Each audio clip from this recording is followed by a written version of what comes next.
नमस्कार, न्यूज 18 मध्य प्रदेश छत्तीसगढ़ देख रहे हैं आप। और दोपहर के 2 बज चुके हैं और वक्त हो चला है दोपहर की बड़ी बहस का। तो सीधे चलते हैं भोपाल, जहां हमारी सहयोगी शिफाली पांडे मौजूद हैं।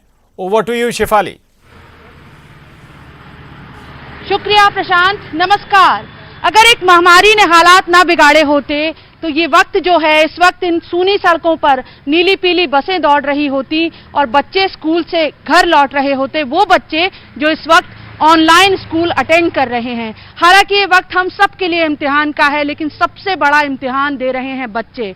उन्हें नहीं मालूम कि वो कब वापस स्कूल में लौट पाएंगे, उन्हें नहीं मालूम उनके इम्तिहान किस तरह से होंगे। अभी 31 जुलाई तक मध्य प्रदेश सरकार ने छुट्टियां घोषित की थी स्कूलों में। अभी ये भी नहीं मालूम कि स्कूल अब आगे कब तक खुलेंगे।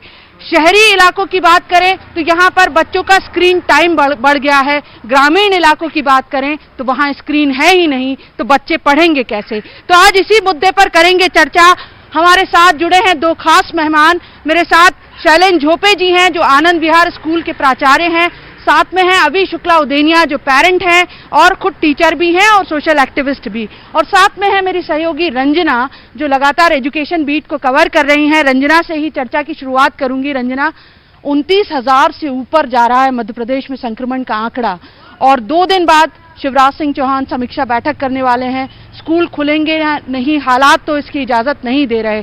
पर क्या लगता है कि क्या ये पूरा बरस ऑनलाइन ही जाएगा बच्चों के लिए? जी बिल्कुल, जिस तरह से आपने जिक्र किया कि ऑनलाइन क्लासेस के भरोसे इस बार बच्चे हैं, क्योंकि कोरोना संक्रमण लगातार चल रहा है। लेकिन जिस तरह से मुख्यमंत्री शिवराज सिंह चौहान अब 2 दिन बाद यानी 31 जुलाई को अब जो समीक्षा करने वाले हैं, उसमें ये सुनिश्चित किया जाएगा कि आखिर ये वक्त सही है क्या स्कूल खोलने के लिए। बच्चे क्या सुरक्षा जो मापदंड है उसके साथ स्कूल पहुंच सकते हैं, यानी क्योंकि स्कूलों में बच्चों को आने को लेकर जो पेरेंट्स थे उनसे भी एक फीडबैक लिया गया था। उन्होंने अपने सुझाव भी दिए थे, जिसमें पेरेंट्स की सबसे बड़ी बात यही थी कि जब तक आप पूरी तरह से ये सुनिश्चित नहीं करेंगे कि स्कूलों में सुरक्षा के इंतजाम पूरी तरह से पुख्ता हैं, तब तक वो अपने बच्चों को स्कूल भेजने के लिए तैयार नहीं होंगे। ऐसे में ये माना जा सकता है कि अभी फिलहाल जुलाई के महीने में जिस तरह से संक्रमण बढ़ा है, तो उम्मीद बहुत कम नजर आ रही है कि छोटे बच्चों को अब स्कूल बुलाने की तैयारी सरकार करेगी। क्योंकि अभी ऑनलाइन क्लासेस चल रही हैं, तो सरकार ने ये जरूर किया है कि बोर्ड परीक्षार्थी हैं 9वीं से लेकर 12वीं तक के, उनके सिलेबस में कटौती कर दी गई, यानी 30% सिलेबस कम कर दिया गया है, ताकि वो बोर्ड का एग्जाम तब दें तो उन्हें दिक्कत ना हो। और इसी वजह से उनकी जो क्लासेस हैं उसके लिए एक समय निर्धारित किया गया और उसकी मॉनिटरिंग भी की जा रही है। लेकिन इसके बीच ये भी जिक्र करना चाहूंगी कि ऑनलाइन क्लासेस के कुछ साइड इफेक्ट भी देखने को मिल रहे थे। यही वजह है कि स्कूल शिक्षा विभाग ने और मुख्यमंत्री की समीक्षा के बाद जो प्री प्राइमरी और 1ली से 5वीं तक के जो बच्चे हैं उनकी क्लासेस पूरी तरह से बंद कर दी गई है, और 6वीं से लेकर 8वीं तक और 8वीं से लेकर 12वीं तक के बच्चों के लिए टाइम ड्यूरेशन तय किया गया, यानी बच्चे पढ़े तो लेकिन साइड इफेक्ट उसका बहुत ज्यादा ना हो और सिलेबस भी पूरा हो सके। बिल्कुल रंजना, हम फिर आपसे चर्चा करेंगे। पहले मैं रुक करना चाहूंगी शैलेन झोपे सर का। सर, आपको लगता है कि जो ऑनलाइन क्लासेस हैं ये विकल्प बन पाई क्लास का, उतनी ही स्तर पर पढ़ाई हो पा रही है क्या? और अब 2 दिन बाद जो है समीक्षा होनी है, तो स्कूल तैयार हो पाए क्या? हालांकि संक्रमण तो बिल्कुल इसकी इजाजत नहीं दे रहा कि स्कूल इस वक्त खुल सकते हैं। शैलेन जी। जी, अभी जिस तरीके से आपका पहला सवाल था कि ऑनलाइन क्लासेस जो है वो विकल्प बन पाई हैं क्या दूसरी क्लासेस का, तो इस मुद्दे पर अगर मैं स्पष्ट कहूं तो अभी तो हम इस चीज को नहीं मान सकते हैं कि वो पूरी तरीके से विकल्प बना है ऑनलाइन क्लासेस का। और दूसरा आपका सवाल था कि स्कूल जो है वो उसकी तैयारी कर चुका है या स्कूल जो है उस सैनिटाइजेशन वगैरह की प्रोसेस को कंप्लीट कर चुका है क्या, तो वो अभी ऑन प्रोसेस चल रहा है। अभी हम इसके बारे में पूरी तरीके से नहीं बोल सकते कि हाँ हमने पूरी तैयारियां कर ली हैं। इसका मतलब कहने का मतलब यही है शैलेन जी कि अभी भी हम ये मान के चले तो अगले 2-3 महीने भी ऑनलाइन क्लासेस ही रहेंगी। मैं रुक करना चाहूंगी अभी आप पेरेंट भी हैं, टीचर भी हैं, सोशल एक्टिविस्ट भी हैं। आप ये जो न्यू नॉर्म है, ये जो ऑनलाइन क्लासेस हैं, आप इसे एक पेरेंट बतौर किस नजरिए से देख रही हैं? चुनौतियां किसके सामने ज्यादा हैं, टीचर्स के सामने या पेरेंट्स के सामने?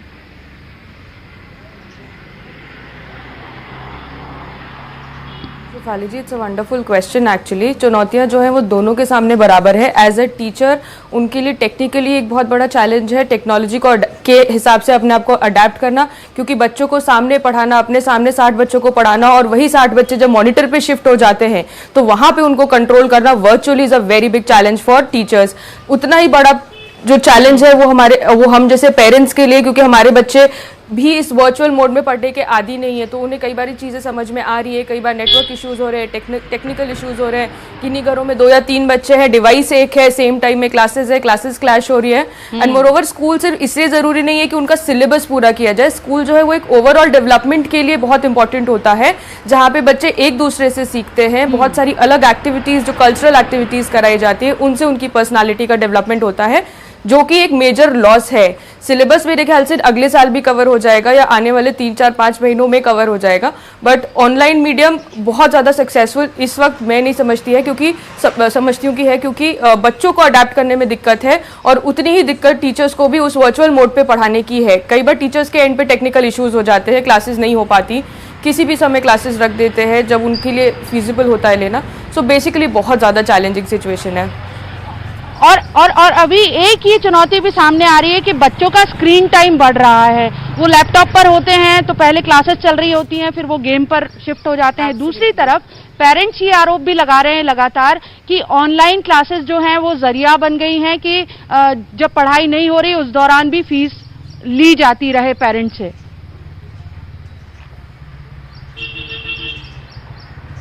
शिफाली, मैं इस बात को गलत नहीं कहूँगी कि ऑनलाइन जो है मीडियम वो स्कूल एक फ़ीस वसूलने का ज़रिया बना रहे हैं। देखिए, उन्हें भी अपना मैनेजमेंट चलाना है, उन्हें भी टीचर्स को फ़ी देनी है, ये एक तरह से और कोई तरीका नहीं है उनके पास फ़ी लेने का, बट विच इज़ फेयर। मैं कम्प्लीटली इस आइडिया को नेगेट नहीं करती हूँ कि आप फीस ना ले, डेफिनेटली फ़ीस लेना बनता है, बट हाँ कुछ चीज़ों पे कट डाउन कर सकते हैं, दैट इज़ वन थिंग। जहाँ स्क्रीन टाइम की आपने बात की, स्क्रीन टाइम तो बच्चे वैसे ही बहुत ज़्यादा था, अब और बढ़ चुका है। 3-3, 4-4 घंटे की क्लासेस होती है, उसके अलावा उनको प्रोजेक्ट्स बनाने हैं, जो होमवर्क्स उनको मिल रहे हैं उनको वो करना है, तो उसके लिए भी उनको नेट पे बैठना है। उसके अलावा गेम्स तो खेलते ही हैं, टीवी तो देखते ही हैं, तो आप कितना कट डाउन करेंगे बच्चों को। तो 100% screen time has like multiplied, exponentially बढ़ा है। ऐसा नहीं कि 1 या 2 घंटे का बड़ा होगा, काफ़ी बड़ा है, बहुत ज़्यादा अफेक्ट कर रहा है बच्चों को, बिकॉज सारा टाइम बच्चे भी घर में हैं, उन्हें कहीं बाहर जाना नहीं है, और it is a very very challenging situation even for children.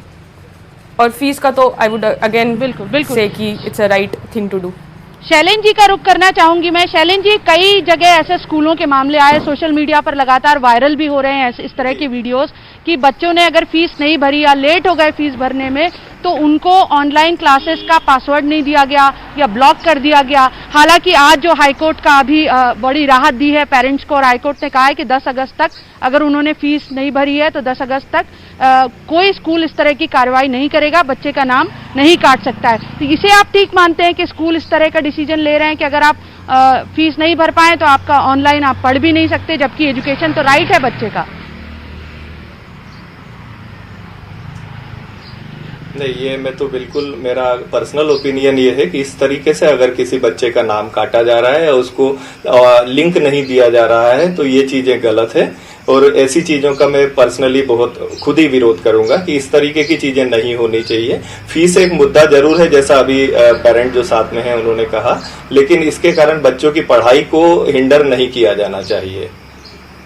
और हमारे अगर पर्टिकुलर स्कूल की बात की जाए तो हम पर्टिकुलरली इस तरीके का तो बिल्कुल भी नहीं कर रहे हैं, क्योंकि फीस भरना पेरेंट का पार्ट है, बच्चे का पार्ट नहीं है। तो बच्चे का राइट है एजुकेशन का, वो पेरेंट का पार्ट है, तो उसके लिए पेरेंट से बात की जा सकती है, लेकिन उसको ऑनलाइन क्लासेस से हटाना बिल्कुल भी मेरे नजर में ठीक नहीं है। तो ये शहर की समस्या है, लेकिन अगर ग्रामीण की तरफ, गांव की तरफ हम रुख करें तो पहले ही वहां पर स्कूल पहुंचना बच्चों का बड़ी चुनौती थी, उसके बाद स्कूल की छत नहीं है, टीचर नहीं है, और अब स्क्रीन नहीं है। मतलब इसकी कल्पना भी नहीं की जा सकती। 70% कह सकते हैं कि बच्चे ऐसे हैं जो अभी ये ऑनलाइन क्लासेस अटेंड नहीं कर पा रहे हैं। रंजना, ग्रामीण इलाका जो है मध्य प्रदेश का, तो वहाँ तो एक तरीके से एजुकेशन सिस्टम पूरी तरह ठप हो चुका है इन स्थितियों में, क्योंकि ना उनके पास मोबाइल है न लैपटॉप है। जी बिल्कुल सही कहा आपने, क्योंकि ग्रामीण इलाकों में ऑनलाइन क्लासेस की सबसे बड़ी समस्या यही कि भले टीचर्स ऑनलाइन क्लासेस ले रहे हैं लेकिन ग्रामीण इलाकों में जहाँ पहले से ही बहुत सारी सुविधाओं का अभाव है, शिक्षक नहीं है, ऐसे में जब जो मोबाइल के सारे वहाँ पर ऑनलाइन क्लासेस चल रही हैं, तो करीब 60 से 70% परिवार ऐसे हैं जिनके पास एंड्रॉयड फ़ोन ही नहीं है। तो उनकी पढ़ाई कैसे कराई जाए, ये बहुत बड़ी चुनौती है। और यही वजह है कि जो शिक्षक है उन्होंने भी स्कूल शिक्षा विभाग को ये शिकायत की थी, अपनी समस्याएं वहाँ बताई थी कि ग्रामीण इलाकों में भले आप ऑनलाइन क्लासेस की बात करें कि इसको तय समय सीमा में आपको सिलेबस पूरा करना है, लेकिन सबसे बड़ी चुनौती यही है कि ना तो बच्चों के पास लैपटॉप है और ना ही जो ग्रामीण इलाके के परिवार है उनके पास एंड्रॉयड मोबाइल है। हालांकि लोगों को भले अभी यकीन ना हो कि इतना आधुनिक दौर है और बहुत सारे ग्रामीण इलाकों तक मोबाइल फ़ोन पहुंच चुका है, लेकिन हकीकत यही है कि ग्रामीण इलाकों में करीब 60 से 70% परिवार ऐसे हैं जिनके पास अभी फ़ोन नहीं है, एंड्रॉयड फ़ोन नहीं है। तो ऐसे में सबसे बड़ी समस्या उनके पास यही है कि ऑनलाइन पढ़ाई कैसे करें। तो सरकार को इस बारे में ज़रूर थोड़ी सी विचार करने होंगे कि आखिर अब इस समय में जबकि कोरोना संक्रमण लगातार बढ़ रहा है, तो वहाँ पर पढ़ाई की दूसरी व्यवस्था कराई जाए और सिलेबस को पूरा कराने के लिए कुछ इंतजाम किए जाए। शैलेन जी, आपसे जानना चाहूंगी मैं, शिक्षा क्षेत्र में आप लंबे समय से जुड़े हैं, हालांकि आपका कंसर्न स्कूल है, लेकिन अगर उससे और बाहर आकर देखें, मध्य प्रदेश का जो ग्रामीण इलाका है उसकी तरफ देखें, तो क्या लगता है कि कुछ रास्ता तो निकालना पड़ेगा कि प्रोजेक्टर लगाकर या सोशल डिस्टेंसिंग के साथ वो बच्चे तो पूरी तरह से 3-4 महीने उनके खराब हो चुके हैं और आगे भी पता नहीं कि ये संकट कब तक बना रहेगा, तो उन तक शिक्षा पहुंच सके उसके लिए कोई किस तरह का रास्ता निकाला जा सकता है? जी, वैसे तो जहाँ तक मेरे नॉलेज में ये चीज़ आई है, गवर्नमेंट अपनी तरफ से काफ़ी कुछ कोशिश कर रही है और इवन सोशल डिस्टेंसिंग को मेंटेन करते हुए कुछ टीचर्स पढ़ाने की भी कोशिश कर रहे हैं। और कुछ बहुत ही जल्दी अभी न्यूज़ जैसी हमें मिली है, कुछ चैनल्स, टीवी चैनल्स भी आने वाले हैं जो एजुकेशन को अपने उस पर दिखाएंगे। तो इससे एक तरीका ये हो सकता है कि जहां पर एंड्रॉयड फोन नहीं है या टीवी तो एटलीस्ट कई जगह पर है, उन ऐसी जगहों पर तो वहां से एक काम किया जा सकता है कि पढ़ाया जा सकता है टीवी चैनल्स के थ्रू। और गवर्नमेंट अपनी तरफ से, स्टेट गवर्नमेंट भी काफी कुछ मेहनत कर रही है। ये बात आपकी बिल्कुल सही है कि कई जगह पर अभी भी सिग्नल्स नहीं है या सिग्नल से तो बिजली की कई जगह पर प्रॉब्लम हो सकती है, तो ऐसी जगह पर दिक्कतें हैं। लेकिन इसको क्योंकि सडन आई हुई सिचुएशन है ये, इसके लिए कोई प्री प्रिपेयर्ड नहीं था, तो इस सिचुएशन को हमको पार पाने के लिए डेफिनेटली कुछ ना कुछ स्टेप्स लेने पड़ेंगे। तो एक जो अभी चैनल्स पर, टीवी चैनल्स पर जो अभी आने वाला है, तैयारियां उसकी काफी हद तक हो चुकी हैं और बहुत ही जल्दी टीवी चैनल्स पर भी आना शुरू हो जाएंगी, क्लासेस आनी शुरू हो जाएंगी, जिससे ऑन स्क्रीन बच्चों का समय जिसके बारे में हम बात कर रहे हैं उसमें भी काफी रिलीफ मिलेगा। इसी तरीके से मध्य प्रदेश में स्कूल शिक्षा विभाग ने भी एक प्रयोग किया, मेरा आवास मेरा विद्यालय, और उसमें 5 बच्चों तक स्कूल के टीचर पहुंचते हैं, उन 5 बच्चों को पढ़ाते हैं और खास तौर पे उनकी कोशिश ये होती है कि परिवार के बड़े बच्चों को पढ़ाएं और वो जरिया बने छोटे बच्चों को पढ़ाने का। रंजना, संक्षेप में आपसे चाहूंगी जानना कि ये प्रयोग सफल रहा है क्या? जी बिल्कुल, ये प्रयोग सिर्फ इस तरह है, हमारा घर हमारा विद्यालय, यानी बच्चों को घर में ही स्कूल का वातावरण देना। सुबह 10 बजे जो शिक्षक हैं जहाँ भी होते हैं वहाँ से स्कूल की घंटी बज जाते हैं, चाहे वो थाली हो चाहे कुछ भी हो, और एक वातावरण यानी सारे बच्चों को इकट्ठा करके फिर ऑनलाइन क्लासेस कराई जाती है। लेकिन इसके पीछे उन्होंने जनसंपर्क का भी एक इसमें योजना तैयार की है कि इसी के तहत जो टीचर्स हैं, चाहे प्रिंसिपल हो, वो हर दिन 5-5 बच्चों के घर जाएंगे और उनको कॉपी किताबें देंगी और उनसे पूछेंगे कि जो भी टॉपिक आपको सबसे ज़्यादा अब तक टफ लगा है तो उस टॉपिक को वो टीचर से साझा करेंगे और उसके बाद उसको उनको घर पर ही समझाने की कोशिश की जाएगी। लेकिन इस वक्त जो शिक्षक है उनकी भी समस्या ये है कि जहाँ तक कोरोना संक्रमण बढ़ रहा है, ऐसे में बच्चों के घर जाना भी एक तरह से किसी चुनौती से कम नहीं है, क्योंकि अगर बच्चों में संक्रमण होता है तो जाहिर सी बात है कि ये जो भले उनके समस्याओं के समाधान के लिए हमारा घर हमारा विद्यालय योजना की शुरुआत की गई है, लेकिन कई बच्चों के लिए ये वायरस का कारण ना बन जाए। बिल्कुल, अभी का रुख करना चाहूंगी मैं। अभी आप टीचर भी रही हैं, तो क्या ये प्रयोग सफल हो सकता है कि जिस तरह स्कूल शिक्षा विभाग जो है घर के ही बड़े बच्चों को मीडिएटर बना रहा है, उनको पढ़ा रहा है, उनको प्रोस्पेक्टस सिलेबस समझा रहा है, पाठ समझा रहा है और उनसे कहा जा रहा है कि वो फिर घर के छोटे बच्चों को पढ़ाएं, क्या ये चल पाएगा आगे तक?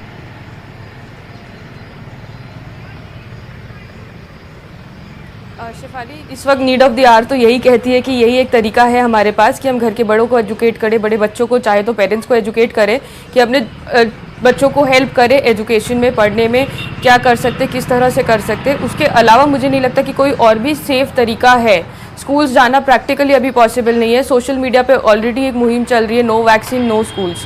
तो अगर स्कूल्स खुल भी जाते हैं तो मुझे नहीं लगता कि काफ़ी सारे पेरेंट्स इस फेवर में होंगे कि वो अपने बच्चों को स्कूल तक पहुंचाएं। The only possible way right now is कि हम बड़ों को एजुकेट करें, घर के बड़े बच्चों को एजुकेट करें ताकि वो छोटों को हेल्प कर सके, क्योंकि आई थिंक बड़े बच्चे खुद में इतने सक्षम होंगे कि वो अपनी पढ़ाई के साथ अपने छोटे भाई बहन कजिन्स की हेल्प कर सके। स्कूल जाने का तो सवाल उठता ही नहीं, no matter how prepared the schools are, क्योंकि जब इतने बड़े बड़े लोगों को, नेता अभिनेता सबको संक्रमण हो रहा है, उन्होंने दुनिया भर के प्रिकॉशंस लिए होंगे, तो बच्चे तो आखिर में बच्चे ही हैं। स्कूल कितना भी प्रिकॉशन ले ले, बच्चों के साथ कोई भी रिस्क लेना नहीं चाहेगा। तो आई थिंक दिस ये जो आप बता रहे हैं ये प्रयोग कि बड़ों को पढ़ाएं और बच्चे पढ़ लें उनसे, इट शुड वर्क। हाँ, और दूसरी बात ये भी है अभी कि ऑनलाइन क्लासेस की भी जहाँ तक बात है, ज़्यादातर पेरेंट्स वर्क फ्रॉम होम में हैं। शहरों की अगर मैं बात करूँ, और फिर घर में एक मोबाइल एक लैपटॉप है, एक लैपटॉप एक अनार 100 बीमार के हालात बन रहे हैं कि उसी वक्त अगर घर में 2 बच्चे हैं तो उनको भी क्लासेस अटेंड करनी, तो वो भी एक मतलब उसके जरिए भी रास्ता नहीं निकल पा रहा क्लासेस का। हालांकि जो प्री प्राइमरी और प्राइमरी क्लासेस है उनके लिए तो वीडियो बनाकर भेज दिए जा रहे हैं, लेकिन बड़ी क्लास के बच्चे जो हैं वो तो लगातार क्लास अटेंड कर रहे हैं, तो उसमें भी उनकी प्रॉपरली पढ़ाई हो पा रही है, ये मुश्किल लग रहा है अभी। 100% शिफाली जी, पढ़ाई वाकई में बहुत मुश्किल हो गई। जैसे कि मैंने आपसे पहली चीज़ जो कही थी कि अगर एक घर में 2 या 3 बच्चे हैं और अवेलेबिलिटी सिर्फ एक डिवाइस की है, या तो एक लैपटॉप है या एक मोबाइल है, वहाँ पे कहीं ना कहीं कोई ना कोई डेफिनेटली सफ़र कर रहा है। तो राइट, इस समय ऑनलाइन मीडियम जो है वो एक बहुत ज़्यादा इफेक्टिव जरिया है नहीं पढ़ाई का, पर out of no choice schools को भी ये ऑप्शन ऑप्ट करना पड़ रहा है, और out of no choice parents को इस ऑप्शन के साथ सेटल होना पड़ रहा है। पढ़ाई बहुत मेजरली इफेक्ट कर रही है। एक टीचर होने के नाते भी मैं आपको ये चीज़ कह सकती हूँ, और एज अ पेरेंट भी मैं ये कह सकती हूँ। मेरा बच्चा तो इस वक्त बहुत छोटा है, तो आपने जो कहा छोटे बच्चों के लिए बहुत आसान है, क्योंकि उनके वीडियोज़ आ जाते हैं, उनका काम हमारे पास आ जाता है, तो हम उतना छोटे बच्चों को करा देते हैं। बट जहाँ पे पेरेंट्स खुद उतने एजुकेटेड नहीं हैं, जो नहीं जानते कि किसी ऑनलाइन प्लेटफॉर्म को कैसे एक्सेस करना है, किस तरह से यूज़ करना है, सेम टाइम में तीनों बच्चों की अगर क्लासेज है या दोनों बच्चों की क्लासेज है तो किसकी क्लास अटेंड करवाए, किसकी क्लास स्किप करे, बहुत मुश्किल हो जाता है उनके लिए मैनेज करना। तो फीजिबल ऑप्शन डेफिनेटली नहीं और है। ये ट्रेनिंग की जो न्यू नॉर्मल है, इसमें ट्रेनिंग पेरेंट्स और टीचर दोनों की हो रही है। एब्सोल्युटली, पेरेंट्स को भी उतना ही ट्रेन करना पड़ रहा है जितना टीचर्स को ट्रेन करना पड़ रहा है, क्योंकि दोनों के लिए एकदम नया माहौल है। जैसा कि सर ने कहा कि किसी भी इट जस्ट हैपेंड, बस हो गया, तो कोई भी प्री प्रिपेयर्ड नहीं था। हालांकि स्कूलों में पहले भी ऑनलाइन मीडियम चला करता था, जहाँ पे वर्चुअल बोर्ड्स होते थे। काफ़ी सारे स्कूलों में ये मीडियम पे लोग आ रहे हैं, काफ़ी सारे और ऑनलाइन ऐप्स हैं जिनकी हेल्प से बच्चे पढ़ रहे थे। फिर भी ये शायद हार्डली 5 या 10% ऐसे पेरेंट्स होंगे जो में ट्रेंड होंगे। तो टीचर्स को भी उतनी ही ट्रेनिंग देना पड़ रही है, बल्कि teachers, hats off to all the teachers जो घर के काम के साथ साथ इस वर्चुअल मोड पे आके इस लेवल पे काम कर रहे हैं। I think they deserve a loud applause from our end. But उतना ही डेडिकेशन पेरेंट्स के लिए भी है, क्योंकि अगर पेरेंट्स वर्क फ्रॉम होम कर रहे हैं, उसी टाइम में बच्चों के क्लासेस हैं, तो उन्हें बच्चों को भी केटर करना है, अपना काम भी देखना है। तो बहुत मेजर बैलेंस बना के चलना पड़ रहा है पेरेंट्स को और टीचर्स को। शैलेन जी, अभी ने एक जो सवाल उठाया था, उन्होंने कहा कि एजुकेशन का मतलब ये तो नहीं है केवल के जो पाठ्यक्रम है वो पूरा कर लिया जाए, ओवरऑल डेवलपमेंट की बात होती है बच्चों के। तो क्या इस माहौल में वो हो पाएगा, या उसके लिए क्या आप लोग सोच रहे हैं स्कूल में, किस तरह क्या नई तरीके खोजे जाएं कि जिससे बच्चों का ओवरऑल विकास हो सके? मैंने अपना म्यूट कर लिया।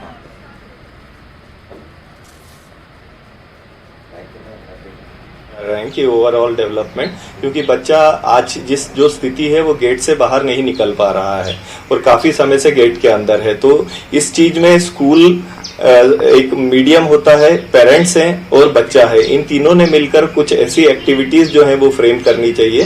जैसे मैं अगर अपने स्कूल की बात करूं तो हम सिर्फ ऑनलाइन क्लासेस की ही बात नहीं करते, हम उसके साथ एडिशनल एक्टिविटीज भी देते हैं, रिक्रिएशनल एक्टिविटीज भी देते हैं। लेकिन फिर बात वही आती है कि वो वहाँ एक्सेस हो पा रहे हैं पेरेंट्स सब तक जगह, जैसे अभी जी ने बताया कि हर कहीं पॉसिबल नहीं हो पा रहा है।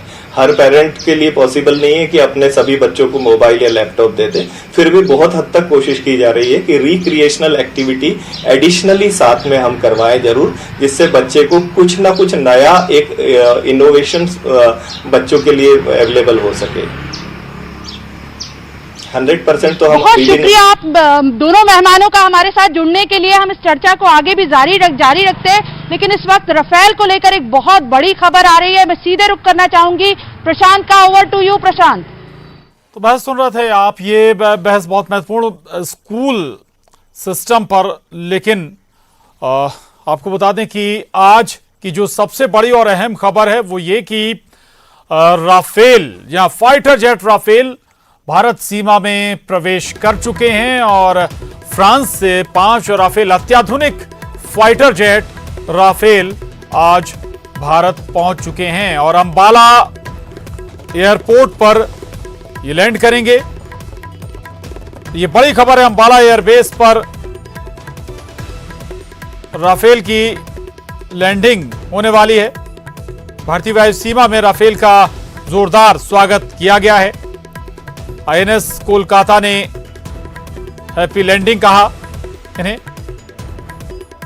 और 5 ये लड़ाकू विमान, बेहद अत्याधुनिक लड़ाकू विमान है राफेल, सेमी स्टील टेक्नोलॉजी से लैस और बेहद ही घातक मिसाइलें हथियार इस राफेल विमान में तैनात किए जा सकते हैं, इस फाइटर जेट में तैनात किए जा सकते हैं। और कुछ ही देर में बताया जा रहा है कि ये अंबाला एयरबेस पर लैंड करेगा। भारतीय वायु सीमा में 5 राफेल विमान प्रवेश कर चुके हैं।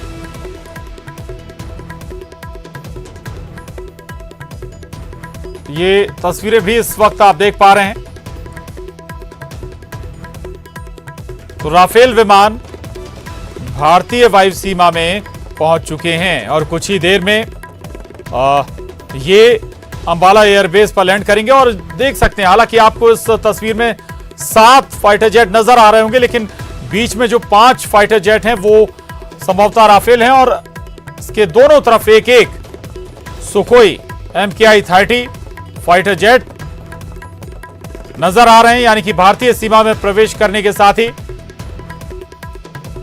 सुखोई MKI-30 भी इनके साथ कुल 7 विमान आपको इस वक्त नजर आ रहे हैं। ये दरअसल उस वक्त की तस्वीरें हैं जब भारतीय सीमा में रफाल विमानों के इस 5 विमानों के बेड़े ने भारतीय सीमा में प्रवेश किया। ये एक्सक्लूसिव तस्वीरें हैं न्यूज़ 18 पर और अंबाला एयरबेस पर ये विमान लैंड करेंगे। हालांकि इसके अलावा जोधपुर एयरबेस को भी अलर्ट पर रखा गया था, तैयार रखा गया था कि अगर बारिश वाले हालात बनते हैं, क्योंकि बारिश की भी संभावनाएं अंबाला में जताई जा रही थी, उस लिहाज से इन फाइटर जेट्स को जोधपुर ले जाया जाता, वहां पर लैंड कराया जाता। लेकिन पूरी तैयारियां हैं अंबाला एयरबेस पर इन फाइटर जेट्स के लैंडिंग के लिए। तो 5 राफेल विमान, भारतीय फाइटर पायलट ही इन विमान को फ्रांस से लेकर भारत पहुंच रहे हैं। काफी लंबा ये सफर, 7000 किलोमीटर से लंबा ये सफर फ्रांस से भारत का, और इस बीच केवल और केवल एक ही स्टॉप इन फाइटर जेट्स ने लिया है। जो फाइटर पायलट हैं उनके आराम के लिए, उनके रिलैक्स के लिए ये स्टॉप यूएई में दिया गया था और एयर में ही फाइटर जेट्स में रिफ्यूलिंग का काम भी किया गया। तो ये तस्वीरें, एक्सक्लूसिव तस्वीरें आपके टीवी स्क्रीन पर, और राफेल जेट भारतीय वायु सीमा में प्रवेश कर चुके हैं। कुछ देर में अंबाला एयरबेस पर ये लैंड भी करने वाले हैं। वक्त एक छोटे से ब्रेक का है, फौरन लौटेंगे।